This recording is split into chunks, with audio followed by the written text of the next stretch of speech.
Hey guys, this episode of Tower Dive is brought to you by Vulcan.com. Head on over there for all of your esports fantasy needs. Use the promo code CPTNHooks, that's Captain Hooks, and Vulcan will give you a free pot worth at least 250 gold and match your first investment up to $1,000.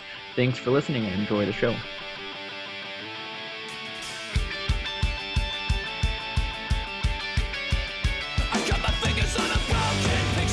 What's up, guys? Welcome to another fun-filled episode of Tower Dive. I, of course, am Captain Hooks. With me, as always, is the indomitable Pan the Man, and we have a very special guest today. With us is Dennis Fong, aka Threshold of Pain, aka Thresh, aka the Red Annihilator, a.k.a. DWANGO Unchained, a.k.a. the Underquaker, a.k.a. Dr. Doom, a.k.a. the Thresh Prince. Before there was a Thresh. Is that too much? I think we got it. Was that enough? Was that good? Yeah, I think we're reaching there. we gave you some nicknames. Yeah. I hope that's okay. So welcome. Hope that was all right. We took a little liberties on giving you some nicknames. It's cool, man. Those are good ones. I've never heard most of those before. Well, then that was what we were going for. So if you do ever choose to use them, just make sure you let them know that we came up with them first. I'll put the TM next to it. Fabulous. So how's it going? Thank you for coming on the show. Excellent. Thank you for having me. Absolutely, anytime. So I guess to get started, probably a lot of our viewers don't necessarily know a whole lot about the legend that is Thresh, right? I mean, you have a character named after you in League of Legends, the game you all play. That's pretty cool. For all of you watching that play League of Legends, this is Thresh. Yeah, this is the first one. That's true. Although the kit, I was actually just playing with some of my buddies at Riot last night, and I was giving them crap about the kit. Should really be Tristana's kit with the rocket jump. Oh yeah, absolutely. Yeah. Oh, that makes way more sense. Yeah. Exactly. Yeah, but it's all good. Yeah, you still gonna make all those dope plays though. That's kind of the whole stellar part about Thresh. So let's start off. Let's go way back. Let's talk about hop in the Wayback Machine. We're getting back in the Wayback Machine. So you started. You came over to the States when you were about 11, right? How was growing up? Kind of you're 11 years old. You're brand new to the States. What you have a couple brothers, right? Yeah. I mean, well, I was both my parents were American educated. I grew up. I was born in Hong Kong. I'm the middle child of three. We're all 3 years apart. So I grew up kind of. Both my parents are not just fluent in English, but also no accent whatsoever. I went to the international schools when I was out in Hong Kong and Beijing, so I grew up with American kids, basically diplomat kids and corporate kids. So yeah, it was really not all that different, and we used to visit the States all the time because we have a lot of family out here. I think fundamentally it wasn't really all that different. Just super average, kind of mundane childhood. So what got you into gaming? I mean, I know that were your brothers competitive at all? Was it how did this all start? Yeah, I mean, really? all siblings are competitive, right? Yeah, right. Just like any kids in any era, video games are the shit, and it's kind of what boys like to do. We were a little bit different in that my dad worked at Hewlett-Packard. And so we grew up around computers. We had anywhere between 3 to 5 computers at home at any given time. And so when the first games that really literally allowed you to play against other people came out, which was, Doom was really the first, true 3D-ish one that came out, we were pretty much hooked. And, that was pretty much all she wrote. And that's what started it all. And then a legend was born. From humble beginnings. So starts Thresh. So you started with what transitioned from just playing with your brothers? How did you transition into getting into online competitions? Because I mean, you don't just start going to LANs right away. I'm assuming you dabble a little bit in the online realm of death matches. Well, the funny thing is because we always had multiple computers at home, basically we're LANing every Yeah. single day, practically, which obviously was a competitive advantage. I was gonna say, yeah, that puts you totally at an advantage over people. Good on Except, you. except when you play online, we were playing on 2400 baud modems Yeah. with a 300 ping. But they were actually, even back then, LAN parties and stuff like that. Sure. People would just get together, bring their computers, and play together. So that was pretty commonplace back then. And I think it's just as common now, except the computers are a lot less heavy. Yeah. Yeah, that's because Depends back on the then computer. I had those computers back then. For some reason, they were filled with cement. I don't understand. Yeah, and we had the CRT monitors that weighed Yeah. pounds. Yeah. You gotta have a big one. You have to have like a solid 15-inch, right? So it's like that. Yeah. Can't put it on a glass table. It'll just destroy everything. Everyone's sitting on the floor. It's important so you don't destroy anything. On like medieval tables that are made of like oak. That's what you need, the big oaken, like hand-carved desk for your computer setup. It's a nice juxtaposition, actually. These like ancient tables, like stone slabs, just to hold on to your CRT monitor. Absolutely. So early on into career, I guess what I'm kind of looking for is the line that took you from like just kind of playing video games into this is what I want to do, like as a job. At one point, did you find yourself thinking, "Oh man, this is what I want to do. I want to be a competitive gamer"? I would say the real turning point. I mean, really, what it came down to is you're not truly a professional unless you're getting paid to do it. Mm-hmm. So that really was the turning point for me. I was starting to get sponsorships offered to me. It's pretty crazy when you think back. This is in the 90s, late 90s. I was making six figures playing games through sponsorships. Yeah. It wasn't actually through the prize money because, in general, the prize money then was pretty small. Mm-hmm. But I was the first and only professional gamer. So, even though there wasn't near as much money, in that world back then, it was all pretty much focused on one person. That's a pretty cool title to hang your hat on. I am the professional gamer. All of you since have come after me. Yeah. But I mean, it's arguable how professional it really was because I certainly never played as much as, and it wasn't as structured as it was, as it is now. There is no Quake 1 team house, right?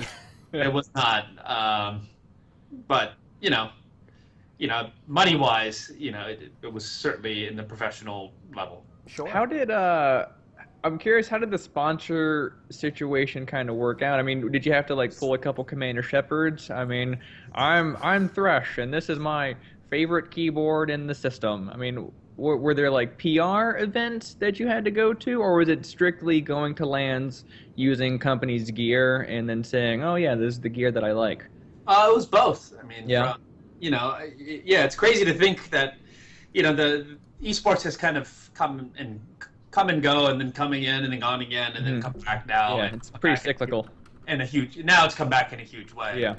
I appeared in commercials. I appeared in, I've been on pretty much every major news program, TV show, from Good Morning America to, pretty much every single magazine. I had a 3-page spread in Rolling Stone. I was on the front page of the Wall Street Journal. I mean, whatever. Just reeling off a couple of things. Yeah. But I mean, it's a pretty novel thing back then, and it's still today. So, you have I was, when anyone was writing about online gaming at the time, they reporters generally want a human interest story as part of it. And you were the human interest. You were the interest. That's so cool. Even a bigger human interest when I won a Ferrari. John Carmack's Ferrari of all things. Not just a Ferrari, the Ferrari. But that, from a media's eyes, that was a huge validator for the industry, and like kid wins Ferrari playing video games, huh? Yeah. So that kicked off a whole nother round of stuff. But yeah, I mean, I would wear obviously their swag and their, it's not that different than it is today. Cool. just it's certainly at a different level today. But I'm sure back then the general public definitely looked at it like you had 6 heads, saying I'm a professional gamer, as opposed to today where it's just like they look at you like you have 3 heads instead. We're getting there. Where it's slowly becoming more and more mainstream. But back then, early mid 90s, you're like, I'm a professional gamer, and people are People from like, the old Pac-Man? guard are like, that's not a thing. You can't do that. Professional gamer.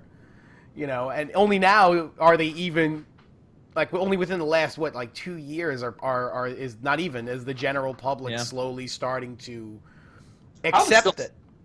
Say the majority of people still react like oh yeah, it's I mean, I say that to like my parents, and I say that to my wife, and we say that to people who don't game, and they look at you like, that's dumb, and you're just like, no, it's not. These people are athletes in the terms that they successful. Yeah, like you These are successful individuals. like you practiced and you worked at your craft to become the best in the world, and it's no different than anything else. Just because the activity itself isn't necessarily the same doesn't make it any less, have any less merit to it, essentially.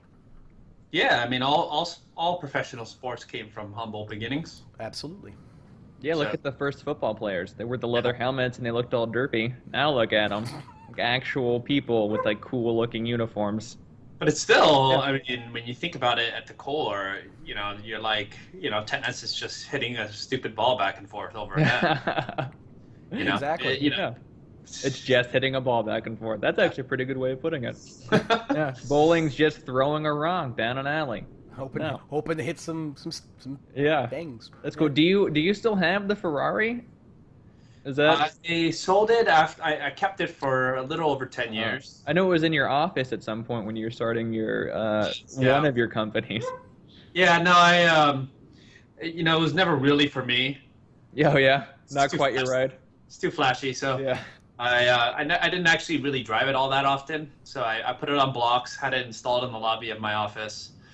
And eventually it just became too much of a pain in the ass to keep it maintained. Yeah.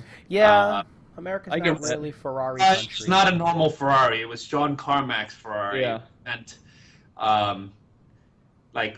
almost practically not one single genuine Ferrari part was in that engine. Because it had 3 or 4 times the amount of horsepower in that thing. Jeez. So heavily modified. Like a race car.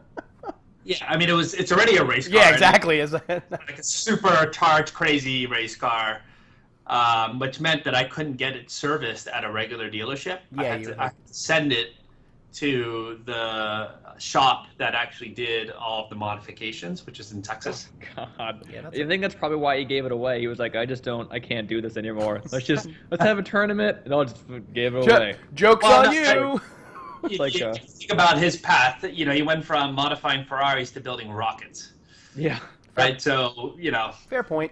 It seemed like far apart. It's like a monkey's claw wish. Like, I wish I had a Ferrari. You got it, but now it costs $100,000 to maintain it every single year. Only. That's awesome. So you peaked. You had kind of a quick career as far as careers go. Not really as far as gaming goes, because 3 years is pretty illustrious for a lot of careers. At the end of '97, you won the Red Annihilation tournament, and that was where you won the Ferrari. That was like the big one. And then you kind of hung up the mouse and keyboard at that point to focus on your business ventures. No, right? Actually, so I was the world champion in. What is it? Doom 2, Quake 2. Oh wow, you kept going all the way through. It's everything. That's awesome. I quit at Quake 3. Okay. So it was 5 years that I was kind of undefeated. And I never lost a tournament. That's way more impressive. That's significantly more impressive. But yeah, I quit at Quake 3, which I think a lot of the gamers today is probably when a lot of them kind of started playing games. So they probably don't know me very well. So where did that decision come from? I mean, you were on top, you never really lost anything. Why hang it up? It was multiple factors. I had a company that I was running that was doing pretty well. We had. I think at that time when I finally hung it up, we had over 100 employees. And I was the founder CEO. which was pretty stressful, obviously, just running a company I was 21. I was Yeah, 21 that's at the time. super young. And then, when Quake 3 came out, even though it shares a similar name as Quake 2, it's an entirely different game, different physics, different engine, different everything. Yeah, I remember. And so, with any game, if you want to be an expert at it, it takes hours and hours and hours and hours to master. Yeah. And so it was kind of like I didn't really have the time anymore to master it. Like I could maintain my level if we were still playing Quake 2. But Quake 3, just learning a whole new game. It's like hitting the reset button. Yeah. And so, obviously there's skills that translate over, but I couldn't do it. And plus, at that point now, like you said, you're running a multi-million-dollar operation here. At some point, it's, you hang it up to kind of shift into what the next stage of any professional gamer, obviously, when they kind of see their time coming, you want to shift to something that, while still gaming related and keeps you in the scene, it's not necessarily playing the game, and that's pretty much where you went. Yeah, that's where you went. You went to more almost like community-driven ventures, right? You started Xfire, you started a couple other companies along the way, and just it's a lot of stuff that's mostly bringing people together and bringing gamers and trying to get gamers closer together. That's like the overarching theme that we're seeing, and we're even seeing this now now that you've got a Place TV going with Raptor, where you have something that it's like fostering a community. Almost. You've got something that you want to, bring people together. Yeah, I mean, I think the thing that always frustrated me as a gamer, less so today, but, certainly back then was, community and connecting people, kind of social stuff was always done as an afterthought for a lot of games or not at all. Mm-hmm. You have to remember back in those days, Steam was had no community features. Yeah. Really. And people hated it. Yeah, hated it. Yeah, it was like vitriolic how much people hated it. Yeah. And not well liked. The whole concept, it may just sound like, part of games today, but like the concept of having a buddy list, being able to message them while they're in the game without like it screwing you up and popping you out of game. Being able to see what game your friend is playing in real time, being able to join them easily with a click. Having an in-game overlay system, literally every single, and it may sound like I'm tooting my own horn, but company Xfire, one of my first companies, invented all of those things. Yeah. Hey, listen, toot away. Right? It did not exist, and it wasn't. Honestly, we didn't make it for money. We made it because these were features people wanted. It's just we wanted. Yeah.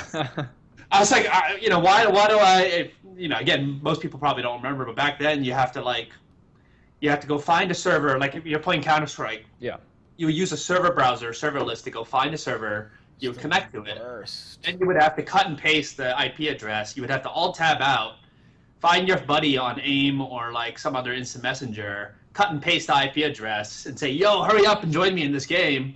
You have to load up Counter-Strike, and separately cut and paste that IP address to go join that server so that we can play together. But by that time, sometimes the server's full.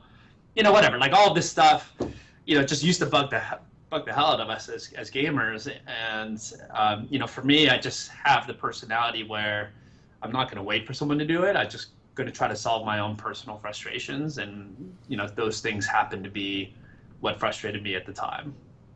Well, it worked out nicely for all of us. That's for right. sure. Your frustrations and inability to wait for someone else to do it because it may not have ever gotten done worked out for the community at large, as then all of this stuff started popping up. So that's awesome. We had patents for actually a lot of this stuff, but for us it really wasn't about like I'm super stoked that Steam ended up building all this stuff and made it really easy for us as gamers. It's not about it's not about like the money part of it. It's really about like building cool stuff that we all could use, daily. So did Steam have to license your patents for the budget? Oh, they didn't. I was like, that'd be super cool. Right. Patenting is just the thing companies do, but the evil ones are the one that enforce them. Yeah. We just did it for defensive purposes in case we got sued.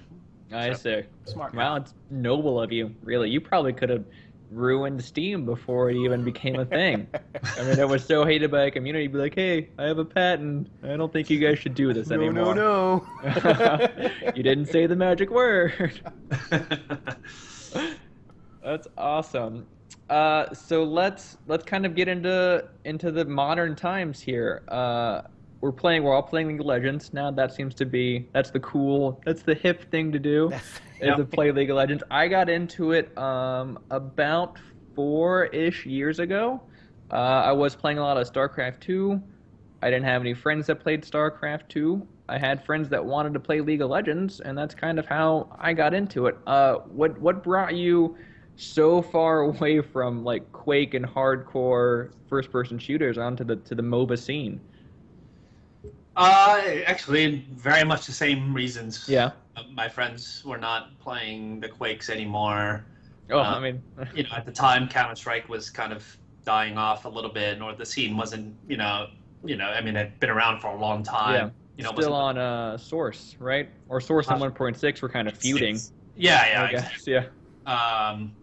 And League is definitely a game that's a little bit more casual. Mm-hmm. At least initially. He's like, "Ooh, don't tell the community that." Right. And so, I had literally dozens of friends that played it. The founders of Riot are good friends of mine. I have a lot of friends that work at Riot. So it was just natural that I ended up starting to play it. Yeah, cool. As a competitive gamer, it makes sense. Yeah. Sorry, go ahead. No. Go on. I was just I'm just jumping in my stuff. Cool. I totally forgot what I was going to ask. So, I obviously know why you're not competitive in League of Legends, because you're running a multi-million-dollar company. So for Raptor and for Plays TV, was this kind of the same inspiration that you had with the other companies? You saw features that you wanted that were not easily accessible, and you're like, I can develop something that does that. It was kind of the same storyline here. Yeah, I mean, Plays.tv is really, I felt like there was, Plays TV is really about, our goal is just to make it ridiculously easy to share. Yeah. Like, all the cool shit that happens when you play, all the funny moments, the worst moments, the tower dives, the stupid things that your friends do, like all these are like that's what I live for now. That's what I play for. It's like reliving these moments, like making fun of friends about them, and so on and so forth. And I didn't really feel like there was an easy way to capture and share this stuff. Mm-hmm. Like, there's recording software like Fraps, which sucks. Yeah, Fraps is really shitty. No offense to Fraps people.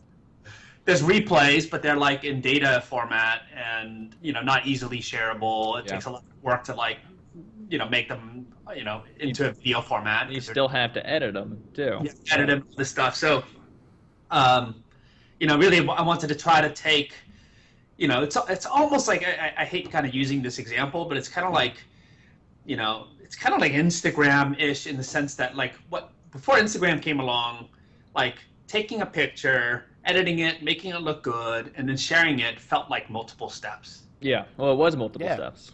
Yeah. Instagram makes it feel like one step, like a really quick, painless thing, and it actually makes it kind of fun to do it. And so, Plays TV was kind of the idea was, is there any way we can make it just so ridiculously easy to use and like fast, easy, lightweight that like people don't have an excuse not to share this stuff anymore. And that's basically what Plays TV does. It's pretty great too. I started using it not too long ago. I heard about it. I just saw it on Reddit, and I saw like this thing, Plays TV, and like Bjergsen was on it, and Dyrus was on it, and all these big pro players are already on it. I'm like, this is like Twitter, but for esports. And this is pretty dope. So I downloaded the client, and I installed it, and I started playing solo queue. And like I had a really crappy solo queue game, really terrible. I was playing Leona, but I got one really great like hook ultimate combo that looked so cool. And I'm like, oh man, Plays TV was recording, and I like cut it down. I cut out all the nonsense of me, diving towers and getting killed, and like just getting raffle stomped by their mid lane, and like, and I uploaded it. I'm like, # League of Legends, and that was it. Like that was amazing. Yeah, Yeah. and I mean, for those that don't know what it is, there's a client and a website. Yep. Right. It's kind of, as I said, kind of like Instagram, where it's one single kind of platform. The client does some really cool stuff. So it records your matches automatically. It's in video format, so it's shareable and watchable. And then it actually reads your live game data. So it actually reads what you're doing while that was the coolest part, that it tells you like where your kills are, where your double kills are, where your pentakills are. So you know exactly, there's no searching through hours. Exactly, because someone wants to have a 60-minute, video of a match and then have to go dig through like, oh God, where was that moment? I think it was near the beginning of the game, and you have to dig through to try to find that moment. So, again, what we tried to do is just make it ridiculously easy. So it reads the live game data. We know down to the millisecond when every kill happened, death, assist. We know when that moment started and ended. So it's actually also pre-edited. So the second you started dealing damage to the second that you killed the guy becomes a clip. And then, when you exit the game, you have this whole timeline of your entire match. And each of these moments are automatically bookmarked and pre-edited for you. So literally, from exiting the game to finding your pentakill to sharing it takes you less than 10 seconds. Which, after the pros started using it, like the TSM guys and Team Liquid, etc., that's kind of why they started using it, was because it was so easy. Yeah, because there's not really a great way to do it. Before Plays TV, I mean, the only option you had was to do OBS or to do fraps, and you had to record it, you had to edit it, and then you had to compress it, and then you had to upload it to YouTube, and then you had to tweet about it. Yeah, 3 hours later. Yeah, this sounds like a totally cheesy plug that we're doing. So to all the listeners out here, this isn't a cheesy plug. This is my genuine experience with the software. I played like 6 or 7 games. I got 6 or 7 video clips, all marked up, and I just edited out and like hashtag, fail tower dive, hashtag derped, and then it goes into like this, community, and people watch it. You get likes, people can like comment on stuff. I think. Yeah, you can like stuff, you can comment on stuff. It actually does a bunch of other stuff, like it automatically tags, like in each clip that you share. It knows which player's in it. Yeah, so if you have friends, they're all in it too. Awesome. So it tags them automatically for you. It tags it with a bunch of other kind of related hashtags, like the champ that you played and all that fun stuff. Of course, as you said, there's a website component to it as well. What you may have missed is that we also rolled out a new feature called Stitch that you can actually, if you just hold down Control, and you can actually select multiple clips, and you click share, and then it'll actually create a whole highlight reel for you. I didn't know that. That is I'm awesome. so excited. I have a Mordekaiser game I have to edit down. We gotta go. We have to play. Because all the clips are pre-edited, right? So like I played one last night with a bunch of my buddies, and a Fizz game. And it took literally 10 seconds to click on all my kills. Of course, you're Fizz. So I went kill. Select, share. It took literally like 10 seconds to create a highlight reel of all my kills. And then of course, we heard from TSM that they now use it for all of their coaching and analysis as well. Oh wow! I was gonna say, this is essentially like the replay system. This is the replay system that Riot and that the community wishes they had, and that Riot hasn't made, and you just sort of snuck it in there, and now they're like, the community, I don't even know if they realize that this is like a badass replay system for them to use. I don't think they realize it yet. Well, we're going to work on that. It's pretty new. We haven't really done much, like talking about it until obviously now we're starting to talk about it. But yeah, because it records your point of view, but it also records, you can see what the player actually saw, and you can actually see what you were clicking on, because it shows your mouse cursor and your clicks. Uh-oh. So when you think about it from an esports coach perspective, it's way more helpful that they can see like, oh, okay, you weren't looking at the mini map. This is your fog of war that you saw, and you shouldn't have been clicking here and here. You should have done this and that, versus seeing a replay. It just takes, in a replay you have to fast forward and rewind, whereas for ours, like if you want to point out like a death that they had. Literally, you just click. It takes 2 seconds. You find the death. You click on it, and you can watch it. Right. Yeah. So we know that like Team Liquid and TSM both are using it for their own analysis and coaching as well.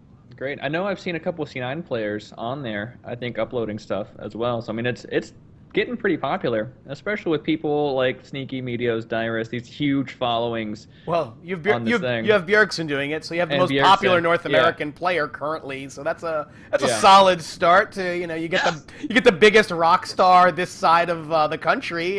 So yeah, nice little start. I'm not Nothing- complaining. No, Yeah, absolutely. It's pretty impressive. Nothing like So, nothing the regionals, the world qualifying regionals happen. Do you follow the competitive scene a whole lot? Are you like super into it? I am. Yeah, I am. What? Absolutely. Who? All right, let's start off easy. Who's your favorite team? Please don't be TSM.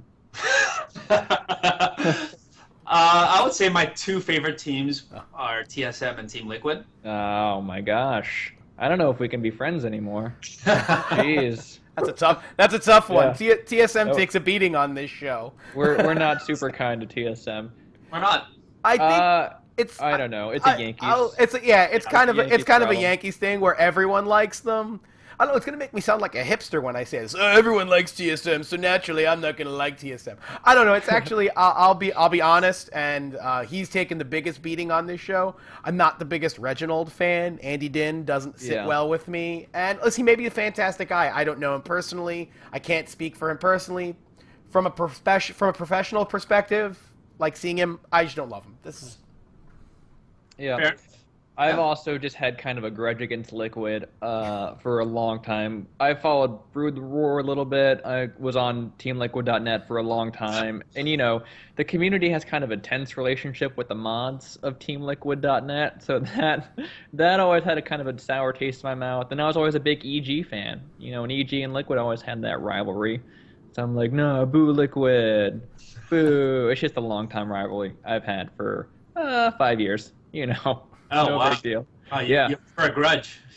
A grudge is a good word for it. Yeah. I think. Yeah. seems like a Of fair course, word. you know, if they were going to Worlds, that's when my grudges kind of dissolved. I just want to see a North American do well at Worlds. Not even necessarily win. Just make it out of group stage and do well. That's kind of my dream for now. Not get thrown into the Korean gauntlet and have Yeah. them get stepped Yeah. on. I mean, honestly, the reason why I like those teams is, I want to see I want to see a professional team win. Yeah. Sure. I mean, not that they haven't before. I mean, SKT1 obviously is a pretty professional team. Right. And, But you expect them to win. yeah, so, They're the Ivan Drago to our Rocky. Yeah. yeah, I mean, and, those guys, guys on both teams are, they seem to be pretty well spoken, good representation, good representatives for our community and industry. Mm-hmm. I root for them just because, someone like a Bjergsen as an example, just he's very well spoken. Oh, yeah. He's very professional. Super nice. Himself well, super nice. Great kid with a great story. And handsome. Yeah. So you just gotta root for someone like that and a team Yeah. like that because they're gonna make us look good. Hopefully, that's the goal. Is they will make us look good. Right. Yeah. We'll see. We're coming up. We're getting kind of closer, so I'm pretty excited about that. So if you were so let's Real play talk. let's play little hypotheticals right now because Hashtag this real is talk. since you had where it was reached out to us, you wanted to be on the show. I've been kind of itching to ask this question because since you are the professional gamer, The first. you're an up and coming gamer right now. You're thinking about going pro, but you don't know what you want to play. What is your competitive game? What do you start right now? With the competitive scene, esports as it is, which game is the game that you start playing right now? League. It is League. Yeah. Absolutely. No question. Awesome. Because they have structure. That's a fair point.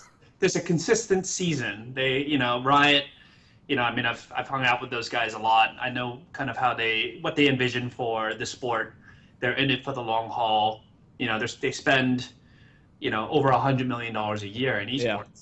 right? And it's still in the red as far as we know. And that's okay with them. Yeah. I mean, I firmly believe they wanted to sell the broadcast rights to the LCS. They could make probably more over $100 million on it pretty easily. Oh, easily. But it's a footnote. It's their marketing expense for a game that makes over $1 billion, right? So it totally makes sense. But really, the value in it is the way that they've built. They're very, as much as what the community likes to think, they're very thoughtful about it. I mean, like the Gauntlet, how that whole storyline played out with C9. It was amazing. It's exactly probably what they were hoping for, and it worked exactly how it was designed, right? And you couldn't have scripted it better. No. Tinfoil. It's like the way that they built that league and that up as a sport allows you to follow them almost year round. Mm-hmm. Yeah. It allows you to build an affinity towards teams and players and brands, and to build a fan following, to have like literally a consistent storyline arc for each of these players is really meaningful, because ultimately sports are about the personalities and not about, really anything else. And so, when you look at other esports, you don't really get that. CSGO is starting to get there with, I mean, it's not Valve supported, unfortunately, but they at least have the concept of majors and stuff like that. But you get Dota 2, I mean, it's such a shame, right? These teams, they come and go.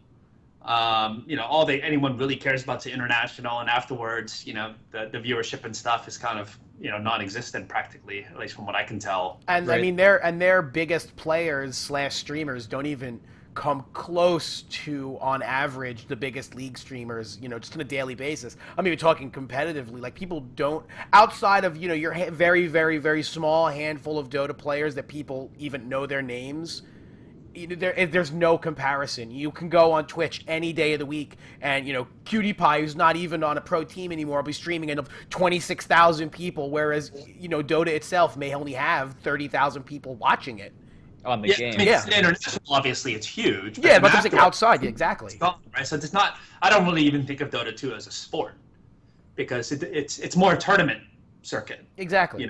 Not in circuits even being nice, because they don't really have that many. Right, so so like that's what I mean. Like Riot had a lot of forethought, took a huge gamble on this, but it's paid off in spades, not just for them, but also for the players. Right, so because there's a storyline, but because you can build this affinity towards these players, they have a future beyond when they're actually playing, which is really important if you're gonna risk your entire these guys drop out of school, they they go and play games for like three years, like. If there's no future after that, these guys are screwed, right? But as you said, like like Bjergsen and all those guys could be making probably 3 times more money if they were not on TSM playing full time, right? Because absolutely, streamers make a lot more money, but they do it for the love of the game and the competition. So it's nice that because you can start building an affinity towards, and obviously a platform like Twitch contributes heavily towards that as well. But I think it's awesome. That's cool. Do you think there's like not really a life after Riot, but is there room for expansion for other tournaments? Because right now we just have the LCS and we just have the Challenger Series. So if you're not in either of those tournaments, you're not really a professional League of Legends player. Do you think there's room for another like circuit, something along the lines of like an MLG or a little more expanded than the Intel Extreme Master Series? Something that's like basically like an MLG where you go in, you do like a 75 or 150 people like open tournament, and those go into group stages like over the course of a week or something. Is there room outside the LCS that we could kind of foster? Is that like a possibility, you think? Because it's just kind of limiting right now. You want to be a professional gamer, but it's super tough. I don't to think get into the scene. I mean, I can't speak for Riot, but if I were Riot, I don't think I would want that. Yeah. Just because you don't have the control to keep it going, or because you're worried about the players? I think it's control, right? Yeah. They want to control the brand, the storylines, the arc of the season. Mm-hmm. Maybe the one caveat would be maybe something like what the Olympics did for the NBA, where it's a little bit more nationalistic or something Yeah. like that. I can envision maybe like, I guess it was kind of like the World Cyber Games back in the day, but Yeah. Something where it was like, true like, nations playing against one another in league or Yeah. esports. They could maybe let something like that go, but beyond like, I think they've pretty much locked down everything other than the Intel Extreme Masters. Yeah, that's the one. That's the one Yeah. caveat, or not Yeah. really caveat. That's not Even the right. that, Yeah. even that, like it was supposed to have a league for the whole season, Right. but it's conflicted with Worlds. It got it's not going to have league until like the next stop, which is San Jose, Yeah.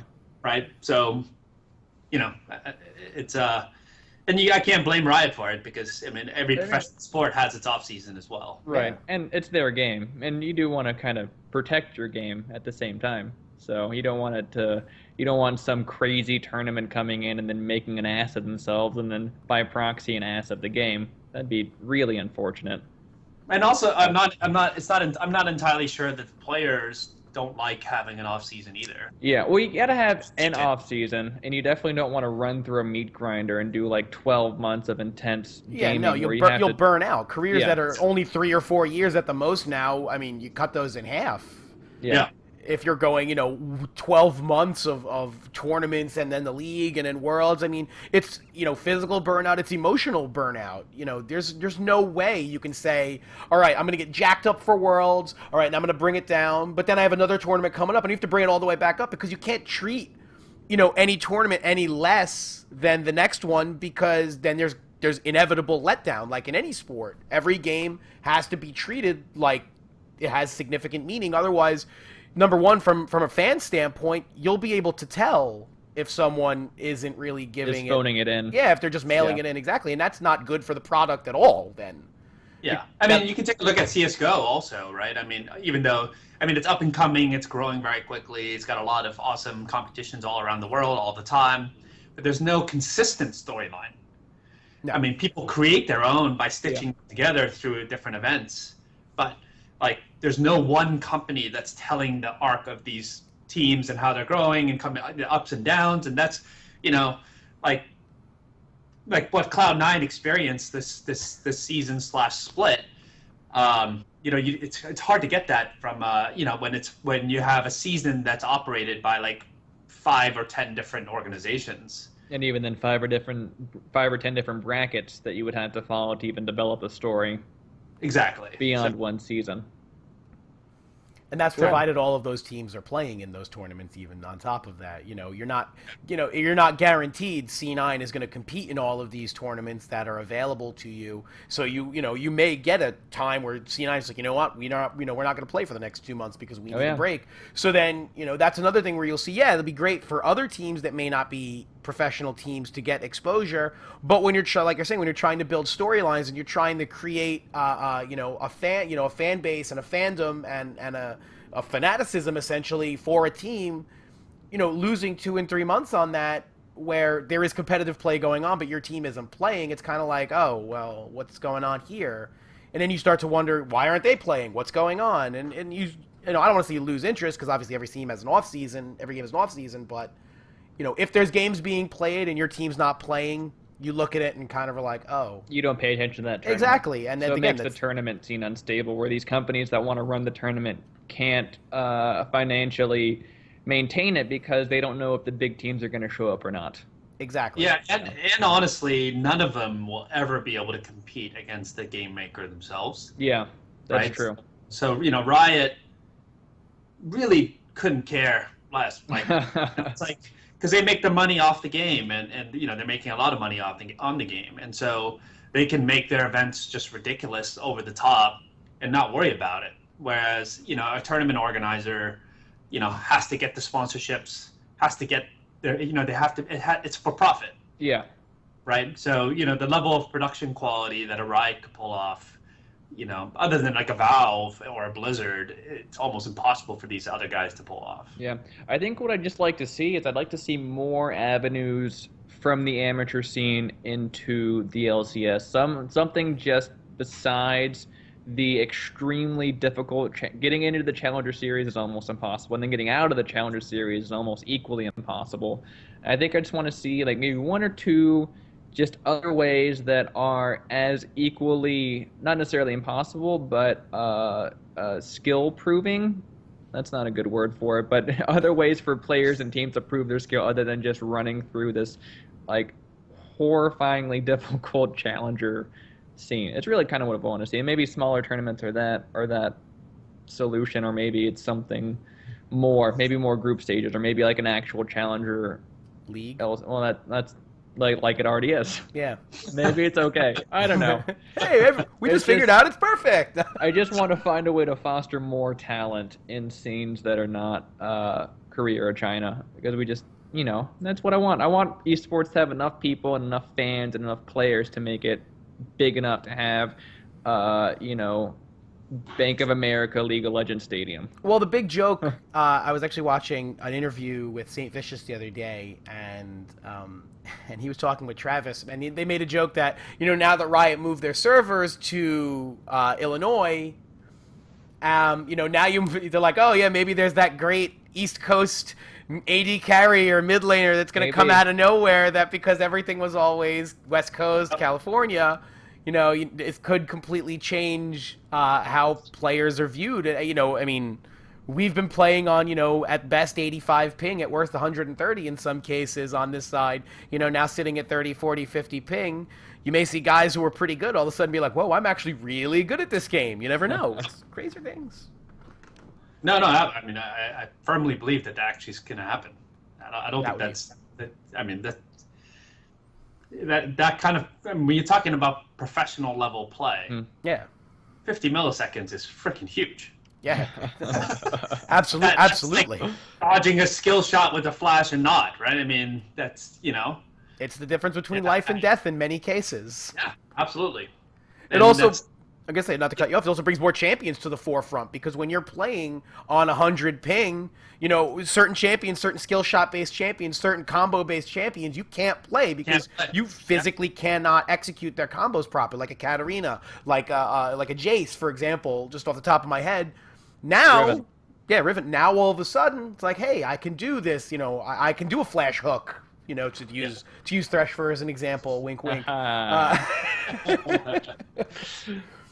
I'm saying it just brings really cool. It could do nothing, or it could completely change an entire region's way of kind of marketing and presenting themselves to the rest of the world, because essentially the challenger scene, like you were saying, yeah, the hardest thing to do is to get into it. You have all these teams, essentially you have to climb up the ladder in ranked 5s and be in a certain position. And step 1, you may have now East Coast teams that were pretty good but had no chance, now all of a sudden being able to compete.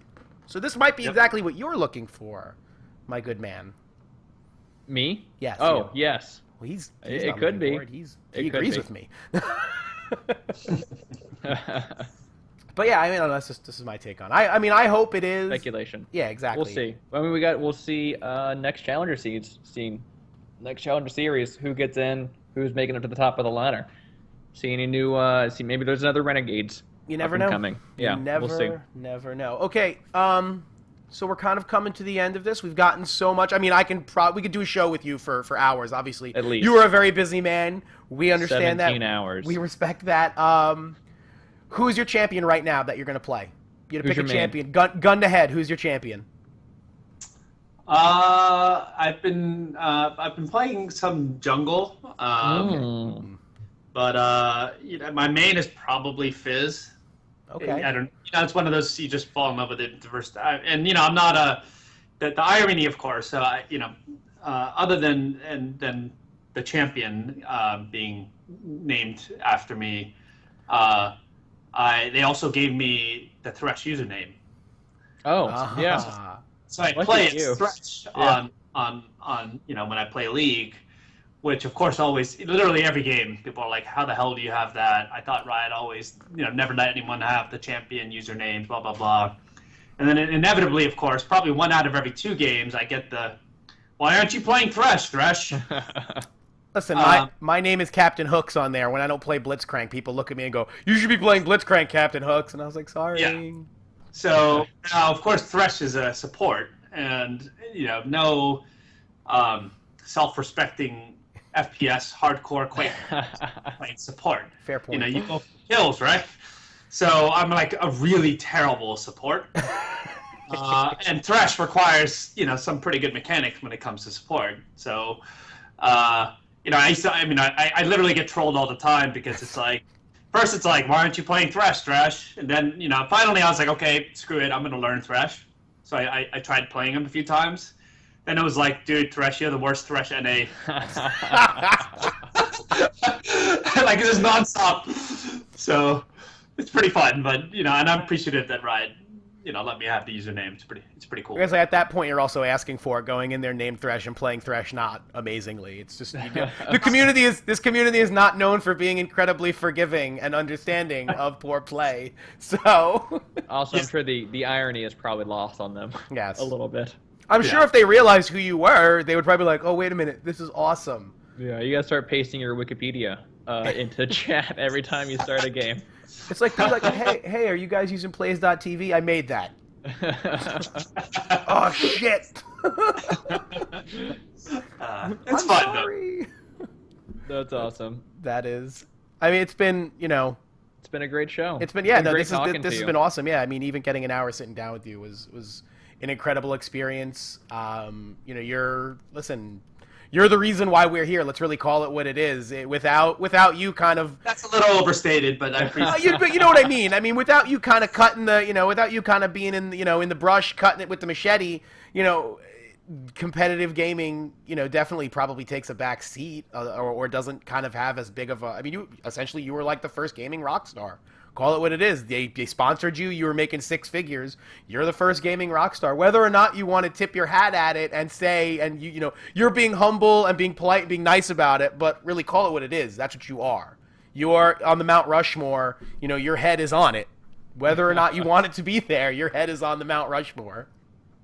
So Thank you. Appreciate it. Thank you. That it's an honor to have you on the show. We don't get a lot of opportunities to have people of this caliber, so it's kind of awesome. History makers. It's kind of awesome. Yeah, no. Listen. Yeah, it's pretty great. We got really excited. I got really nervous this morning. I was having stress dreams last night about this show, actually. When we first got the email, we thought we were being trolled. I was like, if somebody's trolling us, it's totally not cool. That is so dick move. And it's like we're going back and forth, and I was like, I think this is legit. I'm like, oh, crap. We have to be like real people now. Yeah, damn it. Actual reporters. Yeah. We have to. Great. Yeah. So no, it's cool though. So again, I mean, I think we're gonna. Unless you got anything else you want to say, anything you want to plug, push, pitch. No. Just thanks for having me. It was fun. Anytime. Come check out Place TV. I think you'll like it. Well, he's already been. I mean, I'm already on it. He's been plugging it to me before you guys even emailed us. So. He's been telling me I actually have it. I have to install it because I've been wanting to kind of play around with it. What's the name? It's Young Pan the Man. Young Panda Man. Yeah, YUNG. Young Pan the Man. Pan the Man was already taken, which kind of bugged me. Oh man, Nice. What? Now I really have to put that Mordekaiser game up. All right. Well, let's wrap this up. This has been another incredible episode of Tower Dive. I, of course, am Captain Hooks. And I'm Pan the Man. And he is Dennis Fong, a.k.a. frickin' Thresh. Show some respect. We will see you on the Rift. Bye-bye. All right. Cheers, guys.